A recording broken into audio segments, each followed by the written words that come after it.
episode. Welcome to the Tracksuit podcast. We have RJ Cooper.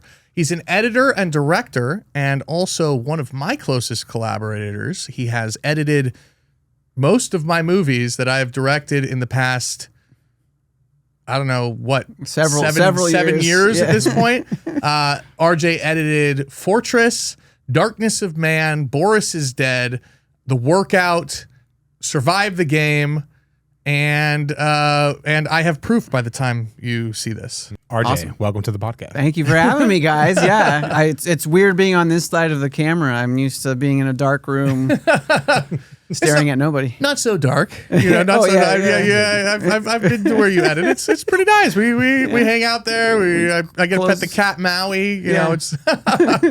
So RJ, before we get into like the details of your process, where are you from and what brought you into filmmaking? Well, I'm from Texas, Texas and Kentucky. My parents were divorced, so I split between the two. And I've been in film my entire life, like a lot of us have been. And I just at the age of 12, I just decided I'm going to be a filmmaker. That's what I'm going to do. So, I came out here to go to college, went to film school out here in LA, and I never went home. So I guess I'm Californian now. Yeah. I mean, I call RJ my secret weapon because the man knows my footage at this point better than I think I do sometimes. I think we've collaborated so many times, but where it really, really clicked for me was, when I was making a movie like The Workout, where I'm doing like some scenes, 15 fucking cameras, right? Going at the same time. And like, I just knew you would know what I was trying to do. Right. I remember when we first did like our first movie together, Survive the Game, there was some like finding each other's language, and really finding it in the edit. But like, since then, I think like every movie, your first cut, like your editor's cut that I see is so much closer to like what I would have my director's cut be. Right. That like, we end up spending a lot of time, going through it anyway, but it's like, I remember every time I would see the first cut of my movie, every film I would do, I would be like, oh my God, why did I make this? This is horrible. I'd like be pulling out my hair, which is why I'm bald. But now when I get a cut from you, I'm like, fuck yeah, we made a movie. Yeah. This is awesome. You actually surprised me on Darkness of Man because I turned in, that opening scene. Yeah. And I thought, hey, it's pretty good. But then when I got to set that one day, I came to set one time and you're like, here's the guy that saved our movie. And you were like showing it to everybody. I'm like, wow, I must have done a really good job. So that's awesome. Yeah. But I think it's weird. Like at this point, like I kind of do my version of the cut, and I just think we get there by osmosis at this point because I just kind of sense what you were trying to do, and it's like that with a lot of directors I work with. I kind of see the footage. The footage tells me what to do. You can tell by what you shot.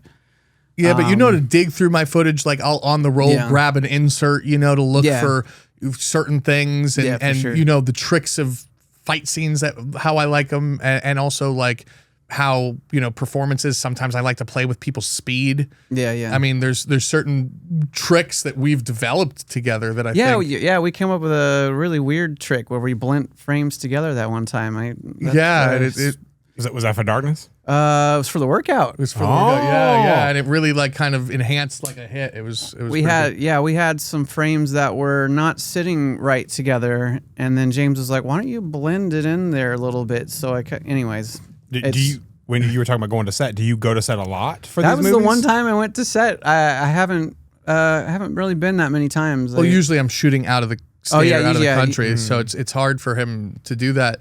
But a lot of these were made. Hot Seat. I forgot to mention Hot Seat. He also edited Hot Seat. I mean, I forgot The Workout too for some reason. Like, but just remember that. But Hot Seat. That was such a knowing what I was doing with the footage there as well. Like because we had to move so quickly on that movie. I mean, it was shot in 7 days, and you're getting this all this different stuff. I think that it's great as a filmmaker on my end, knowing I have a safety net of a person who understands why and how I'm shooting something.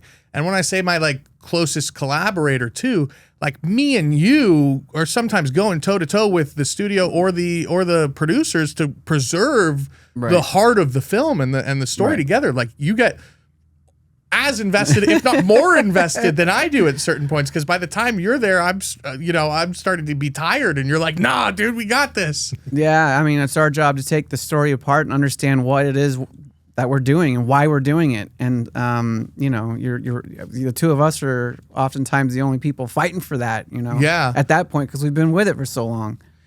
When you came out here, did you want to be an editor when you went to film school, or what was your? I wanted to be a director. Oh, and I think that you can see that in RJ's editing, because it's honestly the first time I've worked with an editor, and I've worked with a lot of editors where me and you are very much talking about the arc of the character, the meaning of why the performance is that way, and really diving into what their heart of darkness is and the emotion of the scene and why that's what is driving this moment. Right. And I think that you definitely approach it from a director's standpoint. And I think that's kind of why our language really works together.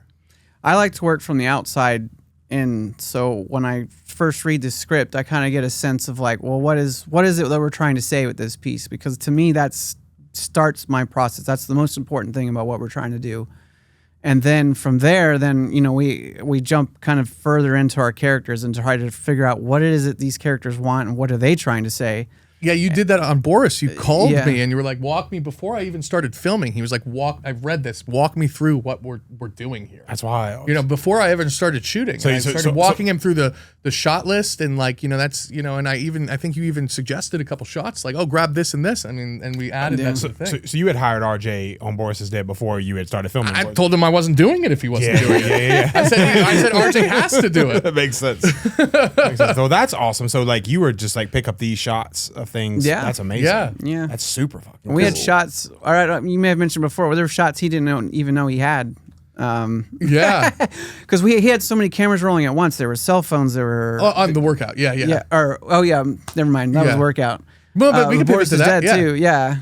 No, we can pivot to there's shots I didn't know I had on the workout that. Yeah. Because I only had 4 monitors and sometimes 10 shots going. But no, on Boris, I think there was an interesting evolution to our collaboration. Because that's one of the first times you were involved on the pre-production end. We were really talking about both the shots and also the music before we even started filming. Because we knew that movie was going to have a lot of music. Like it needed a lot of needle drops. I mean, we just knew that instantaneously. Yeah, and I think the music it does have it really drives the movie. It creates the character and really services the very unique edit he did for it because it's a very stylized edit. Yeah, it was hard to do because that movie could contain more stylistic choices than what we've done before. And we had an argument on that movie that he ended up winning that I didn't think would work, and now it's one of my favorite parts of the movie, which is he wanted to do the transitions, and I said no. All those transitions are like some Star Wars shit. I don't like that. Like now we have these like wipes and cool transitions that actually work for the style of the movie. It creates the style, but that was never my intention. And RJ was like, "No, it's gonna work." And I was like, I don't believe it is. And he's like, sent me one scene. I was like, "No." And then he's like, "I'm just gonna do it throughout the whole movie. Just watch it with all of it throughout the whole movie." Right. And I was like, "Fine." And he sends it to me, and I was like, "It works." And you all haven't seen the movie yet, but you will for Boris is Dead. The title card that comes up at the beginning. Who came up with that? Well, that was James. He was like, I want big text to pop up. Boom. Boris is dead. But and also the line "Boris is dead" was not in the movie. Oh shit! Like I changed your character's name to Boris and then had them say Boris is dead because that's when I wanted the thing to come up. I do remember when I got cast in that movie, I was like, oh shit! Like I'm playing this guy named. I forget what it was. It was like Michael or something. It was another chef, Mike. Yeah, Mike. Chef and I was like, oh shit, I'm playing Mike. That's great. And then I get to set and they were like, oh no, you're playing Boris. And I was like, wait, as in Boris is dead? They go, correct. And I was like, that's fucking awesome. But that's an instance of us being on the same page because he'll have an idea like that, and then I'll be like, I know exactly how we're going to execute that. We're going to do this, and then I'm going to tweak it here, and That's I make fucking you know try to make it a little bit better, even if I can. He does more than make it a little bit better. This guy's got a kung fu, man. That's So Hire RJ Cooper. hire RJ Cooper. I have been called a Swiss Army knife. Yeah, I've heard you say compared to that. other editors. Some editors have different strengths, but I am literally a Swiss Army knife because this week alone I've gotten so many compliments about how I do sound design, which comes up every so often, and I've been killing it on sound design on a few other movies. Well, and you're kind of technically there's be doing that. it on I Have I mean, Proof because we're but we're doing VFX together. We're doing Yeah. sound effects. We're doing some mixing there. I mean, yeah, we try to have the movie as complete as possible before it leaves, the room. You're doing temp LUTs, like, Yeah. it's awesome. yeah. So yeah. Do you remember the first movie that you got to edit? The first movie, well, it depends. If we're talking about each feature film. Yeah, let's go feature film. So mad props to Matt Eskandari. We did a USC mate of mine. We did a movie called what's the name of that now? And you did 3 Bruce Willis movies with Matt too, right? Yeah, 3 with him. Whoa. Well, 3.5 kind of. What was the half? Well, I sort of helped out on one, Oh, okay. but unofficially. But anyways, it was called Game of Assassins. Is that what it is? Yeah, Bai Ling. yeah, with Bai Ling. Oh Yeah. yeah. Yeah. Love a Baling. Yeah. So we did that in China, and it was crazy movie. It took us forever to finish, but I feel like me and Matt and and I guess John are the directors you've worked with the most. Me, yeah. Matt Eskandari, and John Keys. that's right. Yep. Yeah. And that one was your first one? Oh, and I guess the Thief That was as my well. first one. Yeah, because before then I was doing graphic design for the studios for a while. So I was doing posters for like Batman Begins and Spider-Man, things like that. Why his concept art is so good. Yeah, your concept art is phenomenal. But that whole time I was like, how am I gonna be a filmmaker? How do I get out of this and make films? So I directed a short film during that time. We did really well, and then Matt was like, hey, I got a feature. We're gonna go shoot in China. I want you to edit this thing, and off we were. And Hell or High Water, RJ is going to direct a movie for my company. You've heard it here first. He will for sure direct a movie for my company. I can only imagine. I mean, I've always heard being in As the long as business- he never ever, once he blows up as a director, turns edit. down my editing jobs. He said, "Look, I got another movie I got to direct." Because I'm like, hey, dude, I need you to edit this, RJ. He's like, nah, I gotta direct. No, you gotta stick with my movies, man. It's got to be. It's got Don't to be run an it away, advantage. RJ. We're a team. It's got to be an advantage, though, right? To direct something that you're going to edit off the gate. That's just my thought. Well, I mean, it's like when we're working, but I'm doing it for myself. Like I know the shots we need to go get, and what the language is going to be. It's the same thing with him. Like we kind of talk about what the shots might be, and then I actually see the shots, and I see, okay, well, the language has to be this way, and then I start piecing it together, and I get strong feelings about things, and I try to put as much emotion into it as I can, and then hopefully that sells it to him, and And the more him and I work together, the easier the cutting I think gets for him as well, because it's actually making me more efficient on set because I'm getting exactly what I know he's gonna Those last 2 movies, though, I gotta say, were the toughest 2 movies we have ever done. Oh yeah, of like course. Workout and Boris, for different reasons, were extremely difficult. Well, the workout was like just a collage of madness. I mean, It's like- I don't know how a movie was made out of Yeah. that, but yeah. And now you're gonna. I mean, this will be your easiest editing job. I think I have proof. I mean, you'd think it'd get easier over time, but it does not. It I gets think harder. I think I have proof will be your easiest because every think- scene is a oneer. Yeah, But I think what I've thought about is that it might be interesting because I don't know if all the scenes will go in the same flow that they're written as. Right. The order might change, Oh, for I Have pacing. Proof? Yeah. Yeah. The order might change for pacing. So I am curious there, but Do you have a favorite genre that you like to edit? Oh, heavens no. Like, I do anything and everything, I would love to do a romantic comedy. Those never come around. Oh, whoa. I'd imagine you'd like to do a kids movie. So Sienna Kids could watch movie, it. yeah. That is one problem because I work a lot at home, and my kid comes in. She's 6, and she sees James's movies, people getting their heads blown off, and Well, yeah. I have to block the she's screen. She's in Hot Seat. oh yeah, that's She's right. in She's Hot Seat. Yeah, but the funny thing is about editing at your house too is I always whenever me and you can't figure out a scene, I always have your wife come Oh, sit yeah. down and watch the scene. I was like, what do you think? It's actually really cool because then Yeah. he gets like a female perspective on what we're Well, doing. I also and like the she's- outside perspective because me and you Yeah. have watched the scene 400 times at this point. And so like, She's not into the blood and guts either. Yeah. So you get a whole like, you know. Well, we ignore she those in- comments. Yeah. I'm always like, make it more violent. Is she in the industry or no? Oh, she was. Yeah, she used to work for Stan Winston. She used to work for Stan Oh Winston. my gosh, that's awesome. Yeah, and her family's been in the business a long time. Her dad was a camera operator on, Oh my gosh, on that's so cool. Schindler's List and Whoa. Yeah. stuff like that. Back to the Future. Gonna pivot a little. Have you ever gotten a movie that you just were like, how the fuck am I gonna edit this? Yes, the workout. Yeah, I've had a few. Yeah. There's been a few where I'm like, some of it is like there were also relationships with the directors, and I wasn't sure what they wanted Yeah. and what I was gonna do to make them happy. You know, Yeah. because sometimes you know you see a bunch of scenes and you're like, what am I gonna do with this? Like, I could edit it this way. Are they gonna like that? Like, which direction should I go? And at the end of the day, you just kind of do what your gut tells you to do and cross your fingers it works. Was the workout easier to edit because it was like our 7th movie together, or would it have been harder to edit if it was our first? No, I don't think that's what made it hard. It was just That's a good one. That's a good one. the amount of footage that you shot, and then Yeah, it's like an insane amount of the angles you got were so different than any. Like you look at the Fortress, for instance, which is a fairly standard way of doing things, and everything was framed Yeah, like that was a Hollywood the movie. most Hollywood cinematic I've tried Yeah. to make something. Yeah. And then we tried to break it in the workout, Oh, yeah. and the editing became strange. Like I was questioning myself, like, does this look good? Does this not look good? Is this what we should leave this on? Should I let it play? Should I cut away?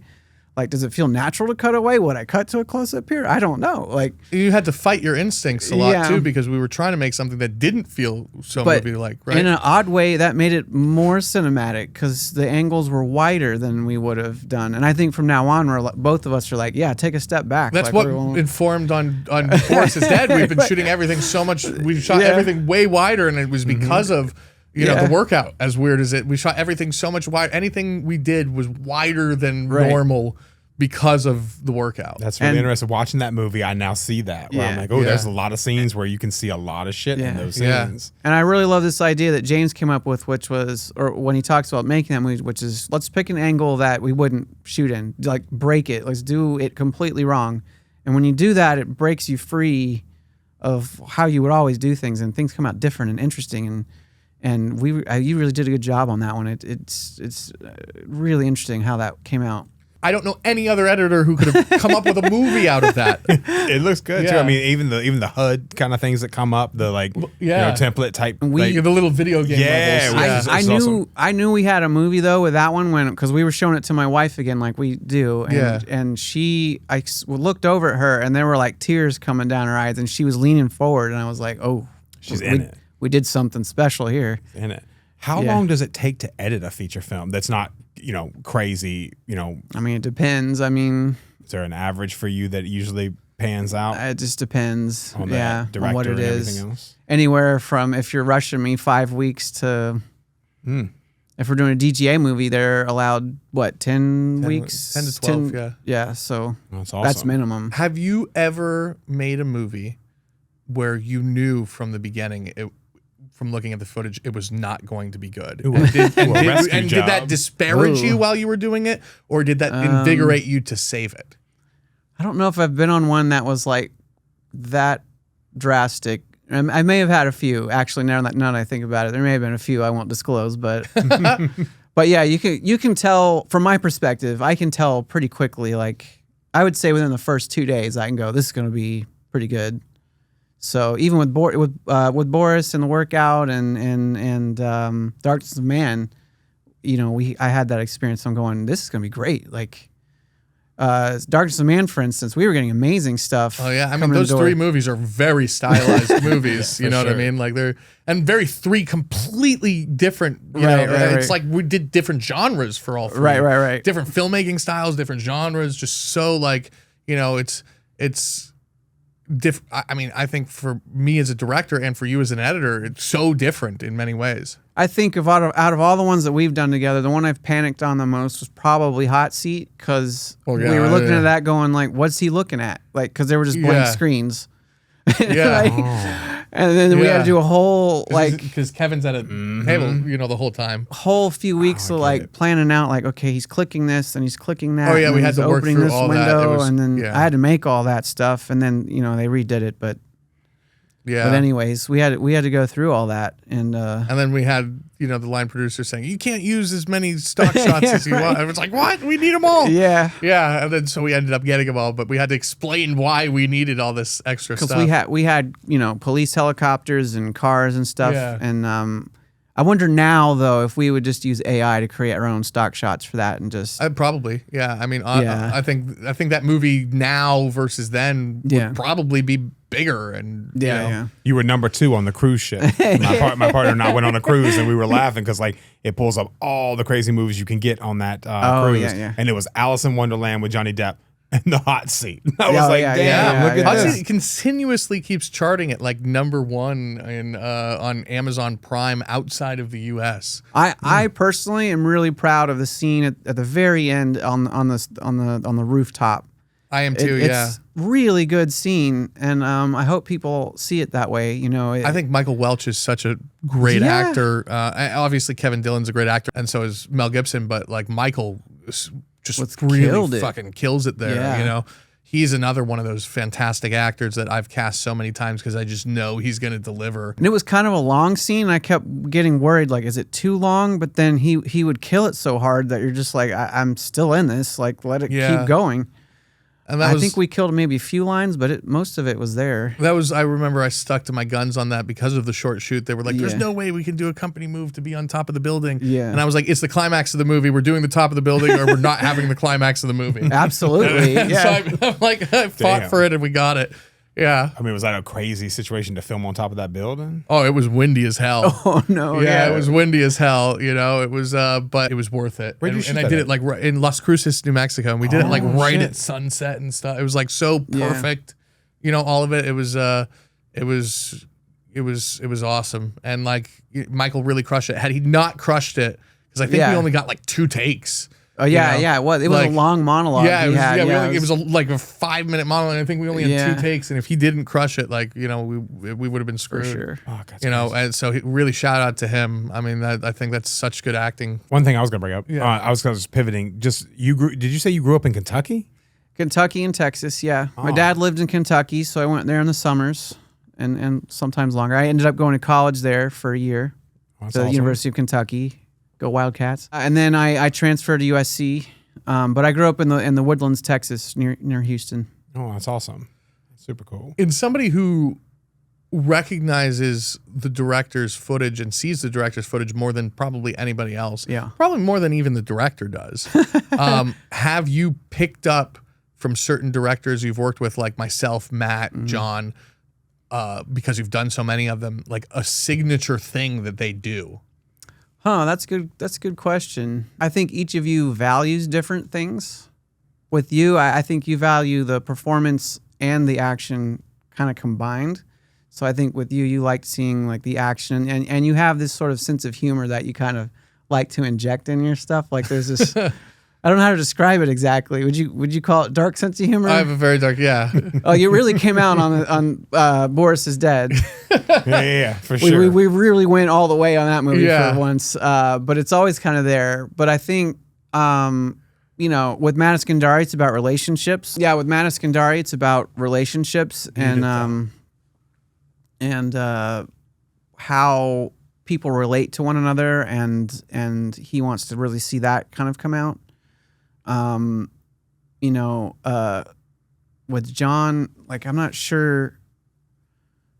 Let's see, with John, what is it? I don't know. It's complicated with him because I don't always interact with him in person. We kind of email back and forth. Because he's not here. Yeah.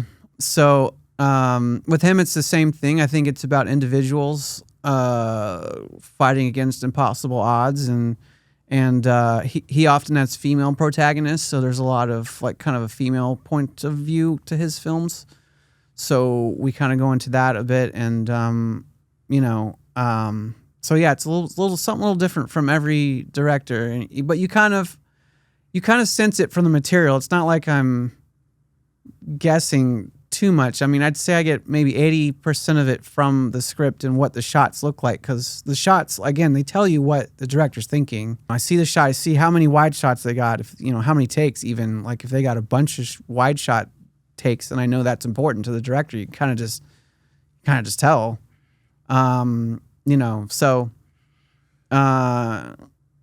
so there's just a lot of that going on in what there is. Sometimes I kind of buck against it depending on what it is. So like for a lot of these films, you want them to feel bigger and more cinematic and like a bigger movie than what they actually had. And in that case, you're always kind of fighting for longer takes and wider shots and because and I mean Spielberg, not a lot of coverage in his movies. It's really just about thoughtful framing and bigger shots. I think oneers are important to you. You do a lot of oneers that other directors don't do. What do you mean by oneers? Shots have no cuts. Like I always have one really complicated oneer in every movie. Yeah, he might give me coverage, but you kind of sense like, don't use the coverage. He don't want to see it. Like I'm still to this day very proud of the oneer in Fortress where Sidarius is going through the hall and just taking out all these different guys and then blew up the guy. For sure. Yeah. With Madagascar, we have some really beautiful moments between like fathers and sons, or I really thought things like that was, powerful in the Survive the Night. Oh yeah, that was a really great. And we had one with sisters, and those really stick out to me, and anyways. So you've edited a lot of actors. Yeah. What actors have been just so much gold that's been given to you that you almost feel like, oh man, I can't believe I'm having to leave some of this on the cutting room floor. I've got two. One is Antonio Banderas. Like, Antonio, if you're listening, I love you. You've edited him 3 times, right? 3, 1, 2. I've lost track. At least 3. That's awesome. 1, 2. Yeah, 3 or 4. Yeah.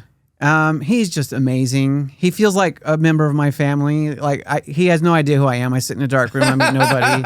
But I'm like, this is Uncle Antonio. But there's something so genuine and so heartfelt about his performances and the way that he connects to the other actors in his scenes, and you just love him for that. And I hope that comes across in the movies that I've done with him and what we've edited into the scenes. The other one is Alice Eve. We did a movie with her and Antonio, and Alice, you are amazing too if you're listening to this. You were just gold every scene, and there was just something going on behind your eyes, and there was just meaning there in what we were doing, and I just loved the way she was in like every scene we had her in. What movie are you the most proud of? Oh, that's tough too. Because I'm proud. They're all like your little babies. Like that's why I'm like a director already. It's exactly. We give birth to these things, and you're like, 100%. Fly away, little bird. Like, make your way back to the nest. But I still selfishly rank I still rank my favorites to least favorites. That's true. I was thinking about this morning. I like The Fortress for a few reasons. I know it's not everyone else's favorite, perhaps. I don't know. But it's not my favorite of the ones we've done together, but I do like Fortress for sure. Darkness of Man has a lot of great things going for it. Mm-hmm. I like that one quite a bit. I like a movie I did with Matt Eskandari called 12 Feet Deep, Trap one Sisters. In the pool. Yeah. That one, yours, and then one I did with John Keyes. They renamed it, so it's called. That's the one with, I'm assuming, Alice Eve and Alice Antonio. Eve, yeah. Antonio Banderas. So Cult Killer. Cult Killer. And pivoting to director-wise, like, is there genres that you really want to direct, based on your own likeness or what you've edited in the past? I love sci-fi. Same. Have we done a sci-fi? I don't think we've ever. Well, have you done a sci-fi? I haven't, because I'm a firm believer. Maybe with AI augmentation, I might change my mind, but I'm a firm believer that I don't like to set myself up for failure. So I don't want to do anything that I don't have the budget to actually accomplish. Understood. So like I'd love to make a war movie, but I don't want to make one if I don't have millions and millions and millions and millions of dollars to have the right background. That's awesome. I'd say, I mean, a Western. I've always wanted to do a Western. I know we may or may not be doing one. Yeah, we have a Western. Yeah, I've heard rumors. Yeah, I've heard rumors of the Western.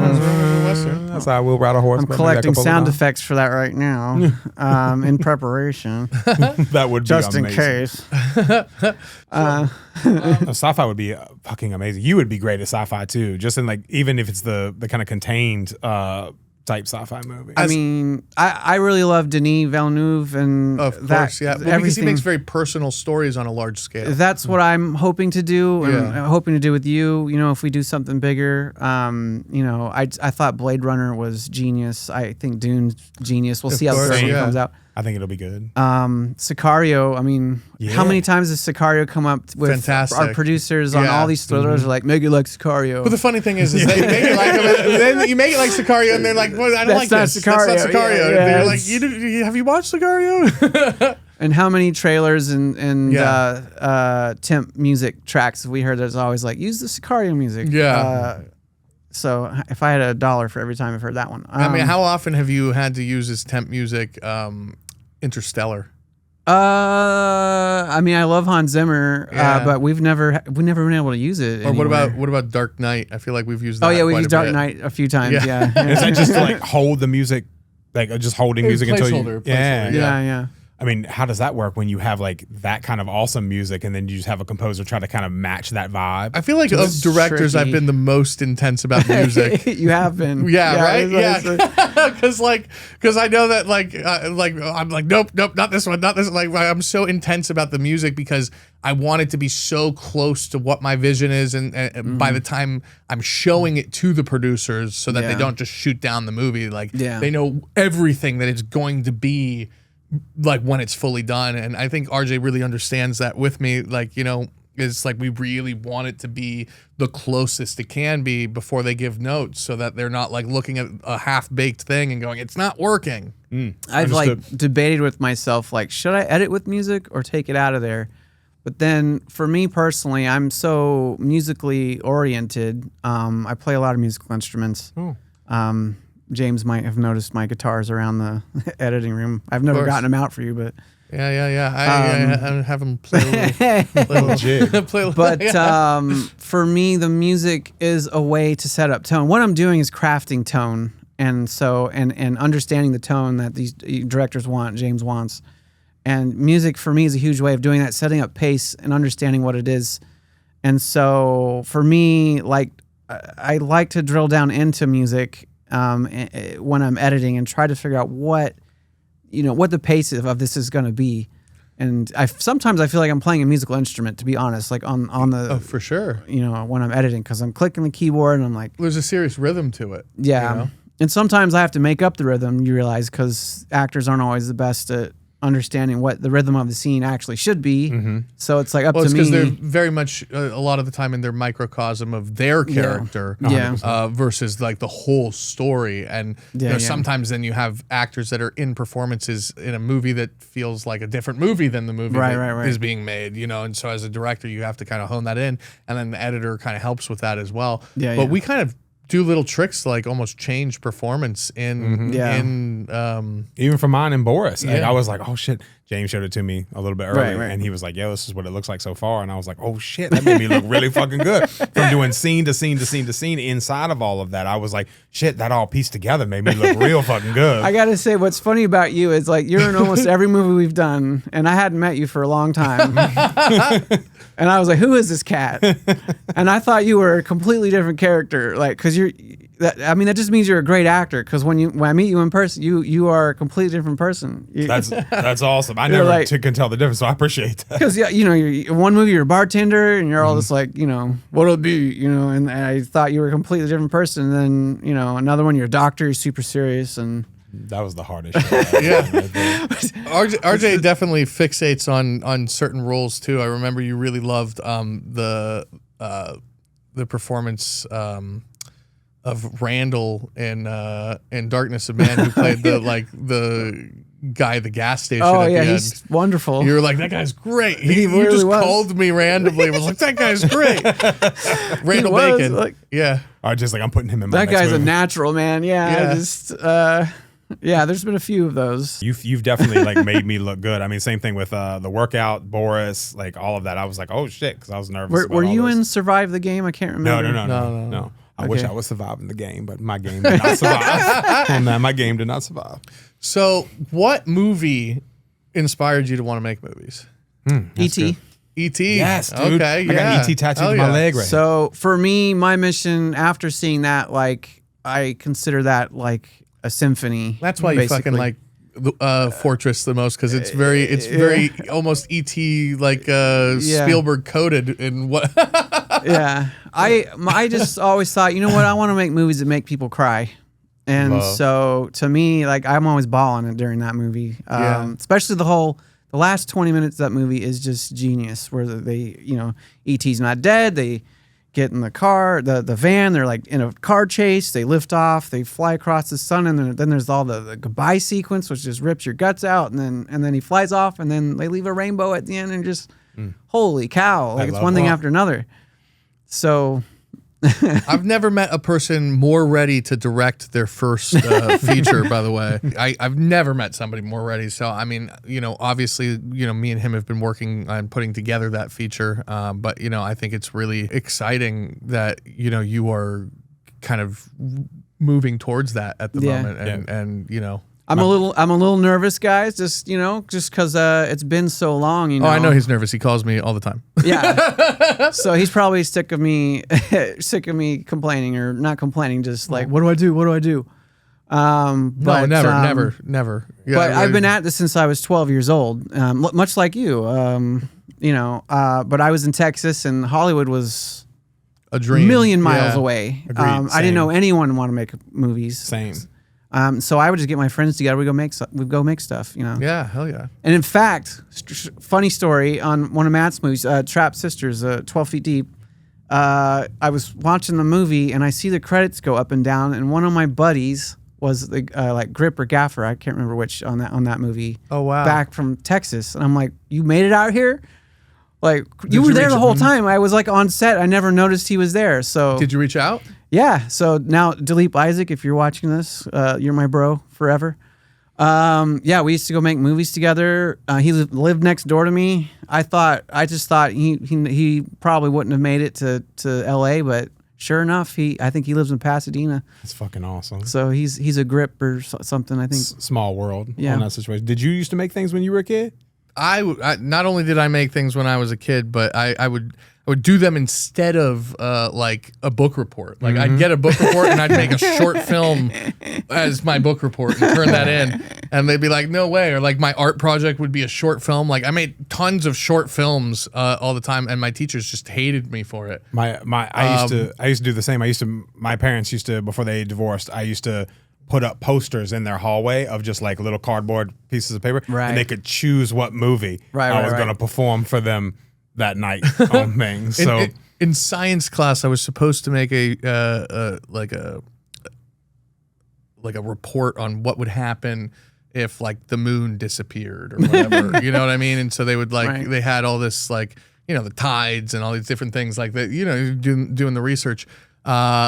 So I made a short film called Lunar Impossible, which was like a ripoff of Mission Impossible. Nice. Where some crazy man steals the moon, and like, this guy named Wheat Thin Munt instead of Ethan Hunt has to hunt him down and get the moon back. Shout out to Wheat Thin. It was terrible, but obviously like that's what I would do instead of doing my actual schoolwork. That's awesome. It's interesting. All three of us would have something younger that would get you to what you want to do, really dream wise. Well, even in college for me, it was similar. At the University of Kentucky, they didn't have a film department, and so I kind of found some other people who were projecting movies every Friday, whatever it was. And so like I got to help them out, and I ended up making a movie there with some friends. When like it was, again, even there, it's impossible. Like, people weren't making movies back then. It wasn't like you go out and do it like we do, more so we do it now, but and then you're not just grabbing a VHS camera and going, let's go. And then at USC, I get to USC, and you know how you have to take like all these classes that aren't filmmaking. And so I was like, screw this, I'm going to go make a film. So I grabbed some friends of mine, and we were the only weirdos making a film when other people weren't. Who's that weird guy running around campus with a camera? Like, is he supposed to be here? And now you're refinding that energy. Now you're getting some friends together and you're making a film, right? But what happened though? Because it turned out I was pretty good at editing. So and that even more than pretty saved good, me in a lot of ways. So because you get out of film school and it's like, now what? And so I think you had a leg up because you were in the business and knew what to do, kind of. I didn't go to film school. I just immediately first movie, I just made it for $7,000, and then I just kept making movies until eventually I got hired. Yeah, it was weird because none of us knew who your dad was the entire time you were making a lot of those movies. Oh, my dad never hired me. He never gave me a job. He never introduced me to anyone. Like Really? he got me no work, but what he did give me was an education in storytelling. And that's like how like my leg up was I really knew story and how to write. And so like I wrote really good scripts that like I could turn into a movie, and and that kind of just helped, I mean, believe me, I loved my father, but if he was able to make live action stuff, he would have. He was making cartoons. I didn't follow that path because I was trying to do something so different than his. Because I was like, he's making cartoons, I'm gonna make fucking horror movies. So I made like violent ass horror movies. Like my second movie got banned in the UK because was that hate crime? Yeah, it was, so I was just like outlandishly off the wall. But I made my first movie on a $7,000 budget. Then I made my second movie on a $7,000 budget because I made that $7,000 back off of the first one. Right. And then my third movie I made on a $500 budget. Didn't you shoot one of those first ones on a phone? Yeah. So To Jennifer was on a phone. Robert Rodriguez model, right? Yeah, that's why I did it, because I was like, that's all he needs. Yeah. And so that's why I've started this program where I give first-time filmmakers. I mean, not you. We're doing a much larger one, obviously, but I give first-time filmmakers, $7,000 to make their first movie because they're like, well, I don't have $7,000. I'm like, let's do it. Here's $7,000. And if you think you can't do it, you can totally do it. Yeah, like, it's you did one of them. You did Scissors, except you cheated. I cheated, and I spent my own money on the deal. Yeah, but I have this program where I take filmmakers either early on in their career or at the very beginning, and I give them $7,000 to make their first horror movie. I get them distribution. Sometimes it's an action movie. We had one Penance just play Fantastic Fest. That was an action movie made by Nick Pelikai. I can't even figure out how they did that. That some of the car sequences in that situation are it's crazy. Insane what they were able to do, but it's definitely, so if you're listening and you want to send me a pitch for a $7,000 movie that you think you can make, definitely shoot me a DM. Let's talk. And then I know you said you were interested in sci-fi, so that leads me to my question I ask a lot of the guests on this show is like, do you believe in like UFOs? And of course. Like, oh, I was quick. Oh yeah, you're the man who loves ET. Of course he does. Right, you're in on he it. wants to meet ET. And have you seen a UFO or no? No. Well, I did see on set one time in Phoenix. We saw a weird ass asteroid, like big tail come down right in the middle. We were. It's funny. Funnily enough, we were shooting at like an alien invasion movie. Okay. Great special effects. Yeah, right. They're here.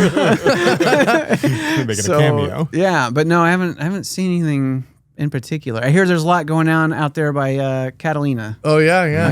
Underwater UFOs. Oh yeah, you mean Gerald the Dolphin? No. Oh, do you know about Gerald the Dolphin? No. Oh, this Gerald the Dolphin thing's crazy. Where he like drug that dude down to the bottom and then put a. I do know Gerald Dolphin. I remember this story now. Yeah. Yes. It's apparently been debunked, but I bring it up once a podcast.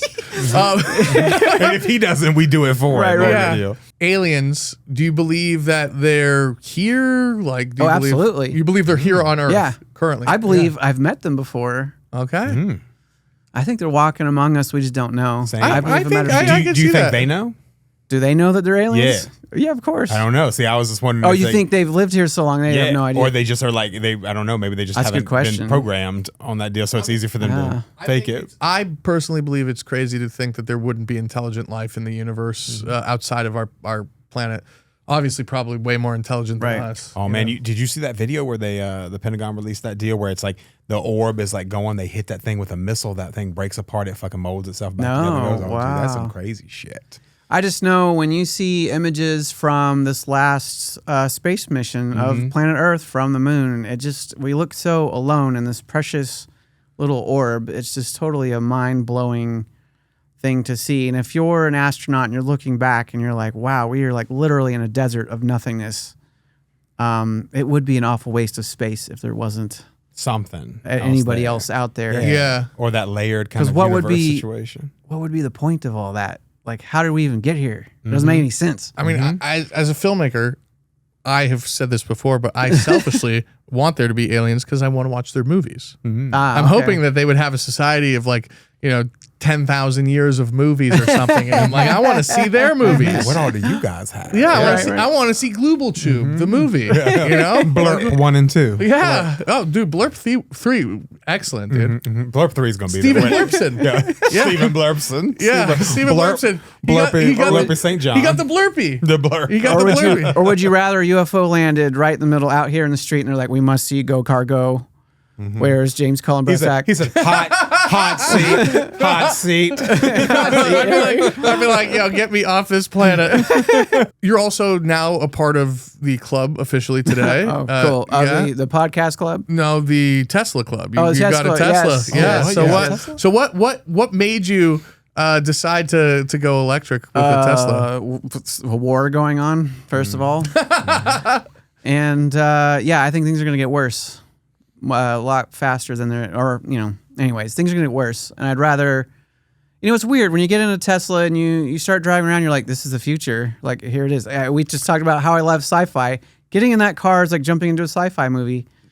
Talking to Grok, for instance, there's the car can talk to me now, like this is bizarre. I'm going from a gas guzzling Honda to something I can type in where I want to go. It'll talk back to me.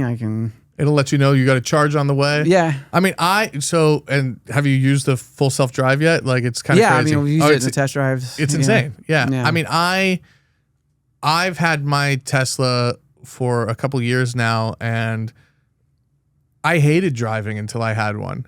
And now I love it because I'm not driving. I'll be like, we'll be riding with James, and he's like, oh man, it's okay. And then just click that button, and they'd be in conversation. That is such an LA thing to say, too. Like, I hate driving here. That's probably the biggest, probably even bigger than the war is I hate driving. Like, I mean, I didn't mind driving when I was in like Las Cruces or when I was in Oklahoma when there was no traffic and nobody off the streets. Yeah, it's peaceful. It was like a nice little drive, but traffic and people yelling at you, stressed out. Like, now I don't take it personally. They're just yelling at my Tesla. They don't like Elon. Like, it's fine. I don't take it as personal as I'm like, I'm not doing anything. Why are you honking at me? Plus, the city is just full of Teslas. At this point. Everybody, I mean, we went to drive itself. 4 dealerships yesterday, and the pattern I'm noticing is a lot of people are going there going, what, they're into the self-driving thing. That's like the big selling point for them. Like, old, young, I don't want to drive anymore. Yeah. So I'm like, wow, this hardware 4 thing is really big for them. So, anyways. Did you go to 4 different Tesla dealerships or just? Yes. Oh wow. My wife wanted to make sure we got the precise right thing. So we went to used ones. We went to new ones. Did you get a new one? Got a new one. That's awesome. Yeah. Because anyways, there's reasons. But yeah. Good deal on one. Have you picked it up yet or you don't? Yeah, I'm getting it in about a week. Oh, okay. Okay. I thought you might have drove it here today. I was like, ooh. Yeah, we were about to pause the podcast and go for a test drive. I said, you'll be seeing pictures of RJ's new car. I think your interior is probably nicer than mine. You got the whole leather, don't you? I don't know. I don't know what I got. I think it's I got the black interior.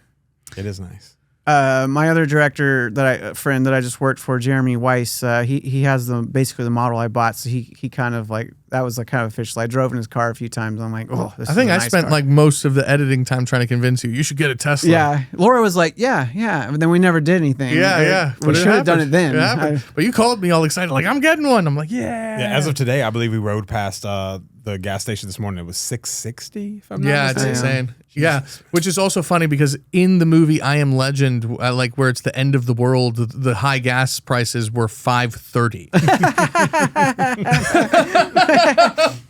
Brilliant. So I'm like, oh yeah, okay, that was crazy. Because I remember back when I was a kid, you could fill up a tank of gas, like you'd spend $20 and you'd have like a full tank. Yeah, that would like last you the whole weekend. Be like, and even then I was like, $20 is a lot of money. I mean, even a couple of years ago when I had the Jeep Wrangler, I could keep that gas going for quite a while. Like, I'm love that I don't have that at the moment. The biggest deal for me, now that I think about it, is they put a Tesla charger right in front of my parking spot, like in my condo. Oh, yeah. Now I have to do it. Yeah, but what happened is, your phone was listening to you debating about whether it gave Elon an alert, and he's like, all right, install the charger at this guy's parking spot. Activate Neuralink, get it there. He will now charge. Our building got the city itself put 40 chargers in our building for free. Whoa. Oh, wow. So they put them every 8 parking spots. So it happened to be right in front of my... What area are you living in? On the west side. Oh, nice. Yeah, that makes sense. You don't want people knowing. No, I don't want people to know where your house is. What's your address? What's your address? Where can I put get your these? address on the podcast? Can I get those chargers for free? I know we're coming towards an end of the podcast, but for people that are wanting to be the next RJ on the editing side or wanting to get that shot at directing, like, what advice do you have for them? I think for people starting out, I would say yes to everything at first. Don't say no unless your life's at risk or it's really shady, but just say yes and get the experience under your belt. And the more you do, the more people you meet, the more you do them. I mean, that's a movie in of itself. In what scenario would your life be at risk as an editor? That's some Black Mirror That's shit. a Black Mirror shit. I know, really. Yeah. I mean, sometimes Like, people... are you editing some very dangerous footage? People try to... Epstein footage. People try to back you into bad deals that aren't going to be healthy for you or your family. So don't work for free forever, but you might have to do 1 or 2. But so you'll be lower paid for a while, but just do it and build up the experience and meet people and meet James, meet BJ. And I mean, the industry ebbs and flows. I mean, it expands and contracts and expands and contracts. I mean, we've experienced that how many times? We talk about it ad nauseum. And I have never gotten a job by resume or website or anything like that. It's always word of mouth. Who you meet. So just keep meeting people. Yeah. Awesome. I mean, when we left dinner with and you also hire RJ. I'm not kidding. He literally is me. my guy. Like this guy, I work with this dude on all of my movies. I trust him with my footage, which means I trust him with my life. Your editing skills are amazing. You as a person is fucking phenomenal. Oh, thank you. My partner and I left Sushi when we were all at it the other night before we went to the Boris premiere. And we left there and we said, man, like RJ would be like the perfect director. Like, because we were like, he already knows all the cuts and it's what you hear, but you don't get to see it a lot on there. And I'm super excited for what you're going to do in the future. And I hope you're in it. I have a part planned out for you. What's the most amount of movies you've edited at the same time? Ooh. Because I know a couple times you've had to edit a few at the same time. I didn't think about that. So you have to edit things at the same time, I guess. 3. Oh shit! Yeah, look at that. How do you keep your mind in 3 different worlds? I'm not able to do that as a filmmaker. I'm not able to do that as I don't know. regular person. I don't know. In fact, that's why my brain's all scrambled today. No, yeah, I mean, sometimes, I'd get confused, like, what movie was I on? What are we doing here? Like, and then someone will need something, and I'll be like, oh, I forgot. I forgot what I was doing, or they need this and that. And he's saying that, but he's unbelievably on top of it. I mean, maybe he says that on his own, but he's never dropped the ball on my end. Yeah, you seem recognized. But how do you keep your mind in 3 different worlds? It's just how I do things. It's interesting too because a lot of editors they'll be like, after work, I don't like going to watch movies. I don't watch TV. I'm like, I'm going to watch a whole series right after I finish stuff. I'm going to watch Game of Thrones, man. Yeah. Have you seen the new A Night of the Seven Kingdoms? Yes, it's brilliant. It's great. Yeah, it was great. We haven't started that yet. It was great. Wish I was on that show. Yeah. Wow. Insane. Yeah, it was great. Pluribus, if you're watching. I haven't seen that one, but I really love Vince Gilligan. So incredibly difficult show to pull off. I don't know how they're doing it, but shout out to I know the hook Cena of it. I think it's a great hook. John Cena's in that shit. It's fucking John funny. Cena's on it? Randomly as fuck. John Cena's here on the podcast right now. No, he should be. No, he is. He's right here. Yeah, so John Cena, you get behind that plant. No, he's right here. No, he's right here. Hey. You can't see him? No. You can't see him? So, no, you can't see him? RJ, we are coming to the end of the podcast. So, just a couple things. Where can people find you? rjcooperfilms.com. Ooh, are you on Instagram too? I am. I think I'm at RJ Cooper Films. You don't really like to use his Instagram that much, though. So that means go ahead and follow him. Follow him. Bother him. I am looking more lately, though. Yeah, I'm trying to embrace the Instagram. Follow him and hire him. And one last question, and it might be the craziest question to ask for the very end. With the addition of AI, especially in post-production, where do you see that going, and does it concern you? For my end of things, doesn't concern me. It just makes things more interesting. Yeah. How do I phrase this? Like, we're able to do more, and I think directors and producers are going to expect more from us. Yeah. Situations like Hot Seat, like, we Yeah. didn't get this. Can we get a helicopter flying over and police cars and this? Can you make that? And then I'll have to be like, yeah, I guess so. Like, and we'll figure it out. Yeah, I feel like editors are going to have to know AI pretty well, but I think it's going to get rid of like a lot of VFX jobs for sure. I mean, you saw, Disney just cut like most of their VFX department. Oh, really? Yeah. But I also think it's going to, cut back on AEs. Like definitely a lot less time for assistant editors. Well, I would say we'd push them in a different direction. Right. Less of the organizational stuff. Yeah, because I feel like AI will be able to do. I really like my team and how, if we got a chance to really work together through an entire film, which we haven't really had in a while. Since Darkness of Man was last, but when we have that situation, when we have an AE, we can bounce ideas off each other and collaborate, and I can put an AE on artificial intelligence tasks, like make me these shots, make me these, what do you call it, voiceover. So you don't think it's going to get rid of jobs? You think it's just going to change what the job is? For me, for others, for I don't for know. AEs too. Yeah. I think. Worst case, at the end of the day, I kind of suspect it'll be me and a director left in a room together. But at worst. But that's what it is. That's what it is now. Before any of this AI stuff, it's always been me and you in a room. Have you been able to use AI lately on some of these things? Yeah, we did a movie called Night Driver, and we jumped wholeheartedly into that.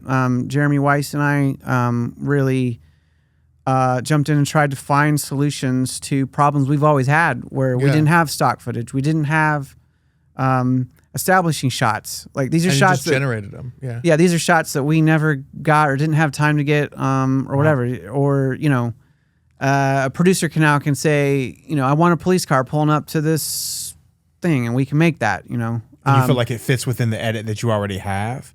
And voiceover, or ADR work. Like James and I were in a situation where we needed Bruce Willis to say stuff, and he hated ADR. He never liked it.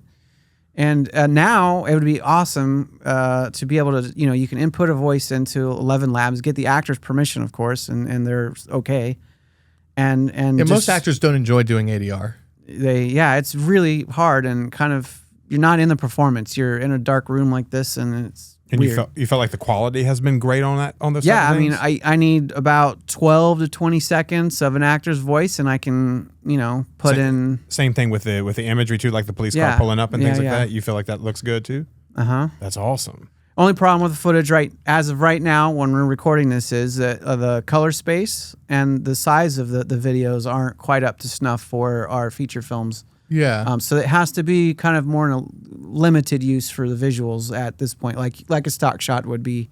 Yeah. Because you got to upscale them from 2K or whatever, and color space wise they're 400. So yeah, but stock footage doesn't come in the right color space either. It's it's not shot Rec 709 or flat. I guess at this point individually, I wouldn't use it for an entire sequence. So not yet, anyways. And at this point right now, we use the AI to do like mock-ups for all this stuff. So even voiceover, it's for mock-up purposes. Then I label it all and I send it into the studio, and they review it and redo it or whatever. Yeah. So right now, VFX, and from my point of view, they still have jobs because they got to redo it anyways. Yeah, I mean, they didn't get rid of the VFX department at Disney. They just cut like 100 people. Oh, okay. Because I'm sure the previs they don't need anymore. They can do it with Right. with the AI. And from my point of view, also, just last bit of advice that I learned from artist Steven Silver, because as you know, in the animation industry, a lot of artists are having a hard time surviving. And I was in that industry for a while. I was had a mentor at Disney Television Animations. I was kind of thinking about becoming a storyboard artist for a while. But anyways, his point of view was like, all of you artists out there, which would be you and me, like stick together. Stay together, make your little films, keep making things, keep going. Like the industry at a certain point, we don't need Warner Brothers to go make a movie. We can just go do it. And we're going to see more and more and more and more of that. So us staying together, you and your friends, whoever's out there, stay with your peeps, keep making stuff. I mean, recently there was a movie that was made for $200,000 that they negotiated a deal. No stars, a horror movie. They negotiated a deal with AMC theaters just directly. They got in touch with them. Oh, I saw and that. It played all the AMC theaters, and it made $4.5 million at the box office. Right. Without P&A, they didn't spend any P&A or anything like that. So I think that, you know, if you can get it out there and you can build it, you know, obviously that I live by that philosophy. Like things can happen. I do think that, you know, when it comes to technology, you know, I think a lot of people get scared. And, you know, I do think that, you know, I don't like that it's getting rid of jobs or harming people's livelihood. But I also feel that the technology won't go away. So if we don't embrace it and find ways to use it the right way, they will then shove it down our throats the wrong way. Right. So, you know, if we don't want to get left behind not knowing how to do it. Mm-hmm. I 100% agree. Like you got to use the AI for, you know, for your benefit, just for the fact it's not going anywhere. They definitely have won the war on that. I believe. But you know, as long as you're out there and you're telling stories that are meaningful, that have a point of view, we're not just creating a monster movie to create a monster movie. It's got to have a point. You know what I'm saying? Like anyone can make that. Anyone can make a robot movie at this point now. We're getting to the point where anyone can make a Transformers movie or whatever it is with special effects. But if you don't have something to say, none of us are going to care. So I would say to people out there, like, focus on that. What do you say? What are you saying as an individual? Find the heart. Yeah. Well, RJ, it was a pleasure having you on, and thank you so much for coming on. This has been interesting. Thank you so much. Never done one of these before. Yeah, awesome. Thank you so much. I love you, RJ. Much appreciated, man.